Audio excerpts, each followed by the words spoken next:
So what currently is happening in the Iran war right now? The Strait of Hormuz is now the topic of discussion. So this is important because you guys need to know this. You guys need to be politically savvy. You guys are men and women. Some of the women that watch the channel, shout out to the hus. But this is important because this is where we're at right now. We did a complete 180. We weren't even supposed to be doing this. We weren't supposed to be in Iran. But now that we're here, Iran is very confident. They're very tactically going about this war in a great way because I mean, this is perfect for them. Israel is tiny. They're huge. They have been waiting for this for 30 years. They have way more missiles than Israel does. They could do this little air campaign shit way longer than Israel can. So, if this is what they're going to do, like, it's going to get pretty sticky. It's going to get pretty iffy, you know? If they're going to do this air campaign shit. So, let's see. Iran believed that it held all of the cards in the Strait of Hormuz. Sure, the regime's military infrastructure has been ruined, but fast boats in that strait still gave Iran leverage. Not anymore. The US just sent something to Iran that will change the entire war overnight, and it's heading to the Strait of Hormuz. This is Iran's worst nightmare. The one thing the regime never expected: US troops may be getting ready to enter Iran. No way. On March 14th, multiple outlets, including the BBC, reported that the US was sending more warships in the direction of Iran. This alone would be newsworthy, as more naval strength also often adds up to more strikes on Iran's territory. As we've seen with America's carrier deployments over the past few weeks. But this Hey, that's cool and all, but I'm not going over there. They're not sending me over there. Because we heard Caroline Levitt, the spokesperson for MAGA, which is the now dead movement, the once great, now dead movement, MAGA. Caroline Levitt, the spokeswoman, that's the first mistake. Women are actually pretty good at talking, actually.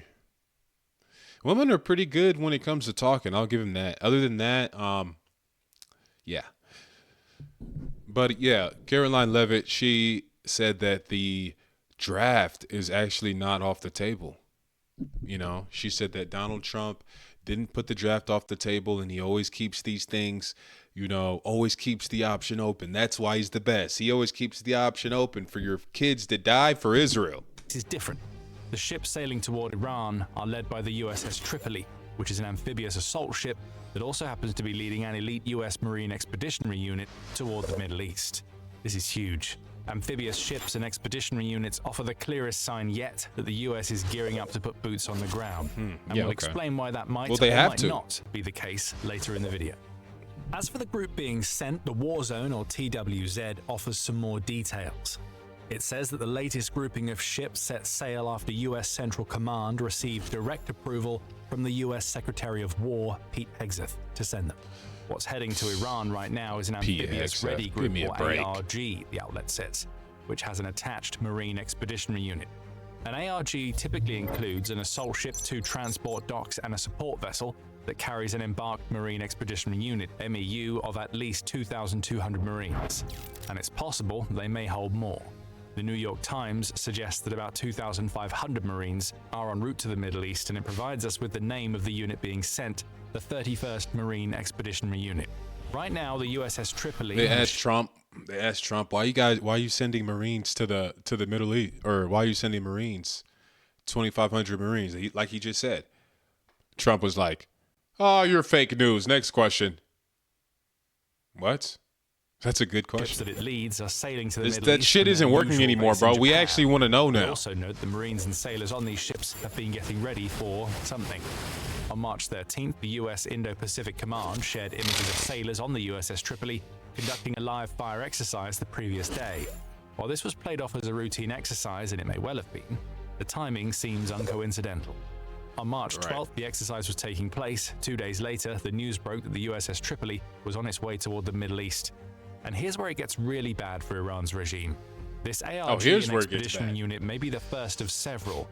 In an ex-post, Ian Ellis revealed that the US has other ARGs and task forces stationed in the Pacific region that could be ordered to Iran at any time. Among them are Task Force Ashland, which is currently Well, stationed now in is the Thailand, time. and the USS Arlington, which is another amphibious warship that was reported on March 1st as conducting repeated loading operations out of Norfolk while surrounded by armed security boats. Could this have been training for a deployment to Iran? We don't know for sure, but these kinds of exercises seem to be simulating the kinds of conditions the ship would face in the Strait of Hormuz. Keep that waterway in mind because we'll be returning to it in a few moments, but beyond the task force and warship we just mentioned, Ian Ellis adds that there are 3 ARGs, the Iwo Jima, Boxer, and Kearsarge, that are all in positions to join the USS Tripoli and its grouping should the US want to call That's on pretty it. mean. So what we may be seeing here is the start 3 of something ARGs very pulling big up, in that's terms of pretty marine mean. deployment. But even if it isn't, the USS Tripoli and its supporting ships alone tell Iran that the entire US posture in the war is about to change. However, that change isn't going to be instant. An open-source intelligence update shared by MT Anderson on X notes that the USS Tripoli is moving at a very high speed toward the Middle East.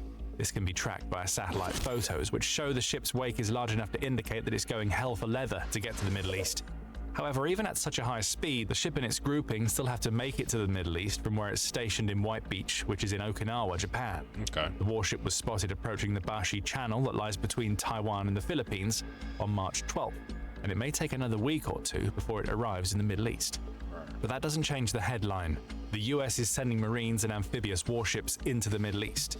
This is Iran's worst nightmare, especially when it comes to the leverage that Iran has in the Strait of Hormuz. Is it But their before we not get worst into that, nightmare? it's worth taking a closer look at what a Marine Expeditionary Unit is, as that gives us some hints about what the US may be Yeah, considering. because come on with this now, latest Iran deployment. is like 90 million. These types of units are among the I most don't know how versatile they're that the US huge. military has to offer, with the New York Times noting that they're often referred to as America's 911 force. In other words, these are the units you call in when you have an urgent problem that needs to be solved. Marine Expeditionary Units have been used for everything from conducting counter-piracy Marine operations Special to being the Forces. first to lay boots on the ground Those are during the major top guys. operations, such as they were during the war in Afghanistan back in 2001. These are self-sustained and rapid response forces that are structured to offer air, ground, and logistical elements that are split into 4 groupings. First up is the command element, which serves as the headquarters for the unit and offers support to all deployed forces. He's A a ground Marine? combat element serves as the Marine Expeditionary looks like a Unit's beta. heaviest hitter Bro, who in are terms these of pure guys? combat force. That element typically These are the contains a Marine Marines? infantry battalion, complete with artillery support. Where's David reconnaissance Goggins? assets, a Where's- team of engineers, and where's amphibious Sylvester vehicles Stallone? used Where's to make landings Rambo? on enemy territory. Throw in the aviation Oh, combat man. element, and you get some air Yeah, power added dude's into the mix. Asian. A medium helicopter squadron that contains various I'm models black, of transport so- choppers is part of this element. A Marine Expeditionary Unit may also bring fighter jets and attack helicopters into the theater, along with an air defense team and other aerial assets that support the soldiers on the ground. Finally, there's the logistics combat element. Transport, supplies, equipment, maintenance, and medical are all provided by this key supporting element. So this isn't the US sending a handful of soldiers into the Middle East. This is an elite Marine unit, serving as part of a larger amphibious assault team that signifies a total posture shift for the US. The impact of that shift is going to be felt most heavily in the Strait of Hormuz. Iran has been wreaking havoc in that strait, and it's clear So to they're taking it slowly. They don't just want to send the whole army. They don't just want to send the entire military over there and put boots on the ground. So they're starting out with the Marines first. 2,500 Marines they're sending over there. That's still boots on the ground. You know, it's still troops in Iran, which is going to be pretty dangerous, you know? And what exactly are they going to be doing there? Are they just going to go and kill? Are they killing civilians? Are they fighting the opposing army? Are they trying to get something? Are they trying to kill a leader? What is it? They're just trying to destroy the government. So the Marines, yeah, I guess put them in there, and I mean, I don't see how, like, what are they going to do? It's just going to have to be open season. They're going to pull up and just start see spraying. why. Even with its military infrastructure utterly devastated on the mainland, They're Iran going has for a managed to complete maintain surrender, focus on so- the Strait of Hormuz. Fast boats operated by the Islamic Revolutionary Guard Corps, or IRGC, along with drones launched from Iran itself, have been targeting the commercial vessels that combine to highlight the Strait of Hormuz as one of the world's most important waterways. This is a passage of water that is just 31 miles wide at its entrance and exit, making it easy for Iran's boats to patrol. And it is key to the passage of 20 million barrels of oil every single day as of 2025. Iran's actions in that strait, which have almost completely shut down the waterway, barring a handful of ships that dare to make the crossing, threaten the entire global economy. That's according to CBS News, which reported on March 15th. This is good stuff, guys. This is good content. By targeting commercial shipping. This is real deal. This is what's going on. Substantially. Right now, the outlet says one of the US's key priorities Nobody's is to giving y'all wrest control of the content Strait like of this, Hormuz man. This from is the good hands stuff. of the IRGC, which has already Gotta be attacked at educated. least 16 commercial vessels as of March 12th, killing 8 people and causing one to go missing in the process. Yeah. And according to TWZ, only 77 ships have dared to cross the strait during the first half of March. For context, the same period in 2025 saw 1,229 passengers Wait, we haven't through the even Strait of Hormuz. crossed the So we're Strait only of seeing about Hormuz a yet? 16th of the traffic that should be moving through the strait actually getting through right now. This is Iran's leverage. And these attacks are going to continue for as long as Iran so and the IRGC are this allowed is to not hold sway sweet. in the Strait of Hormuz. The arrival of Marine Expeditionary Force to that strait is a posture shift that shows how the Iran war is moving into a new phase after the US has destroyed the country's military infrastructure via air. The arrival of this unit changes everything. And by the way, this is the military show, and we bring you the full picture, not just the headlines. Hit subscribe to make sure you're always ahead of the curve. So the posture shift. What the arrival of the USS Tripoli and up to 2,500 Marines does is give military commanders stationed in the region the option to carry out a wide variety of security missions in the Strait of Hormuz. These missions might include the evacuation of passengers from stricken commercial ships or, if the US does decide to put boots on the ground, limited operations against the ports and other locations from which Iran is sending its fast attack boats into the strait. It's also interesting to note that the 31st Marine Expeditionary Unit that is steaming toward the Middle East as we speak is part of America's Indo-Pacific force posture. The US is reallocating key assets, albeit likely just for the short term, which We sends shouldn't a clear even be here, message that by it's the willing way. to weaken itself in the Indo-Pacific region to strengthen Shouldn't its even posture be in in Iran, but it's cool. In other words, the US isn't allowing Iran's actions in the Strait of Hormuz to cause it to back down. It's sending even more firepower into the Middle East. This deployment comes about 2 weeks after the US launched Operation People Epic think Fury, Iran is and sweet. as This Gulf is not News going to be points sweet. out, This is it not could going to also be give easy. the Pentagon the ability to launch raids against the islands Iran in is and not around Iraq. the Persian Gulf that the IRGC relies on for its Strait of Hormuz strategy. So what we may see the 31st Marine Expeditionary Unit do is target missile batteries and drone launch sites on these islands, along with taking out whatever's left of Iran's mine-laying capabilities in the wake of the US having already destroyed 16 of Iran's mine-laying vessels per US Central Command. As we said, a Marine Expeditionary Unit heading to the Middle East provides the US with options, and according to Hegseth, there is a plan in place, even if the US isn't telling us specifically what that plan might be. During a March 13th press conference, Hegseth said, "The only thing prohibiting transit in plans Hormuz change right now is every Iran week. That's shooting the at problem. shipping. It's The open plan for changes transit every should day." Iran not do that."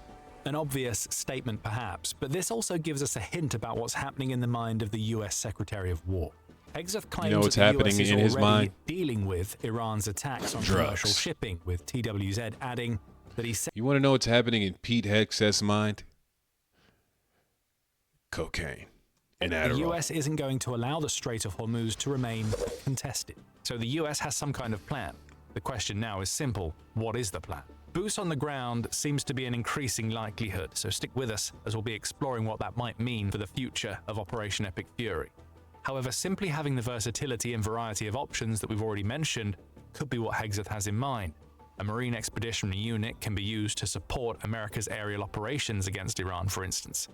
TWZ said that these units can provide additional aircraft, up to and including F-35s, to execute missions. Whether those missions will be on the Iranian mainland or conducted at sea remains to be seen. In the latter instance, the US may be planning on having a few fighter jets take to the skies over the Strait of Hormuz, where they could fire on Iranian fast boats and drones. The outlet notes that the USS Tripoli in particular has been built with this sort of purpose My in button mind, keeps and getting that it can undone. even be turned into an Such a F-35 slut. Lightning carrier if needed. Maybe that's the plan. The arrival of the 31st Marine Expeditionary Unit in the Middle East could be a way for the US to insert a carrier-like strike force into the Strait of Hormuz, without diverting the focus of the carriers it already has in the region. Add the Marines themselves conducting crisis missions such as search and rescue for commercial vessels that Iran strikes. All right. And Buddy's just yapping at this point. So I think we get the gist of this. This is a serious, definitely a serious moment in history, and we are escalating once again. You know, we're sending Marines down there. God bless those Marines. God, pray for those Marines. You know, this is gonna get a lot worse before it starts to get any better. So, I had to hit you with the dad line, but it's true. So hopefully everything works out.